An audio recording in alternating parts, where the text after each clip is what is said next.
Mphira za kondomu za azimayi. Malonje zokambirana zathu zachilezi kupyolera mzithunzithunzi.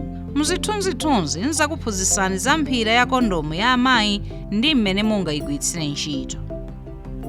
Monga mphira zina za makondomu, mphira imeneyi imateteza kukhala ndi pakati ndinso kutenga matenda akatengera monga kalombo ka HIV, HPV ndi kansa ya kuchiberekero. Mphira ya kondomu ya amayi ndi kachola kamadzimati mwa azimayi amayika kumalo obisika isadafike nthawi yogonana. Mphira imeneyi imapangitsa kuti munthu asatenge pathupi monga mphira zina, koma si ndondomeko yodalirika kwambiri. Kuti ikwaniritsike ntchito yake nkofunika kumavala mphira imeneyi nthawi zonse pogonana. Mphira ya kondomu ya amayi imapereka chisamaliro ndi chitetezo. Mphira imeneyi imagwira ntchito motere: wonetsetsani kuti mphirayi ndi yosawonongeka kapena yotha ntchito. Pezani potsegulira mphirayi.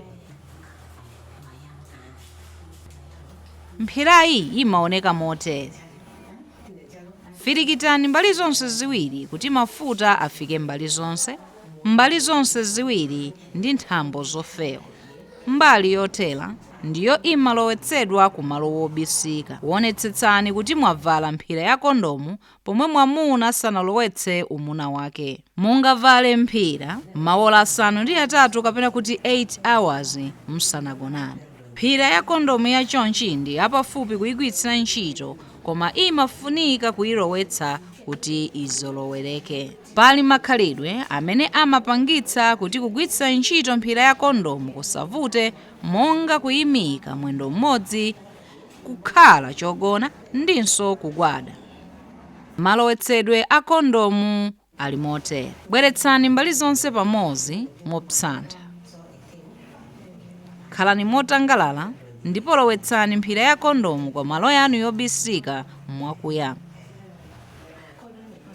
Mbali za kubwalo kwa mphirayo zimakhalira kubwalo kwa malo anu obisika.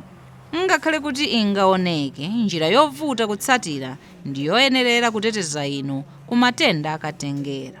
Nkofunika kugwira moona kuti ulowe m'malo woyenerera a mphirayo.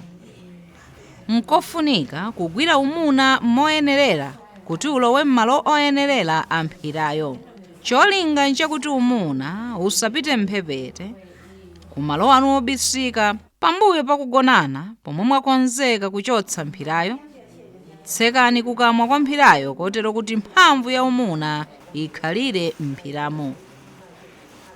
Mukatero guzani mphirayo ndi kuyitaya kudzala kapena mbini ya zinyalala. Mphira imagwiritsidwa ntchito kamodzi chabe. Lowezani kugwiritsa ntchito mphira imeneyi musanagonane.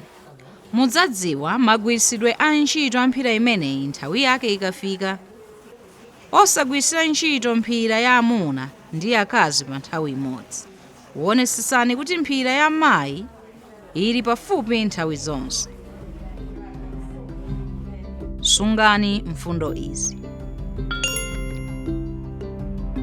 Mphira ya amayi imadalira magwiritsidwe a ntchito anu. Mphira ya amayi imakutetezani kutenga pathupi mwamsanga matenda akatengera, kuonjezerapo kalombo ka HIV. Imapatsa phindu ngati mwayigwiritsira ntchito bwino nthawi zonse. Mphira za amayi ndi njira imodzi yozitetezeramo. Ndi zokuyenererani.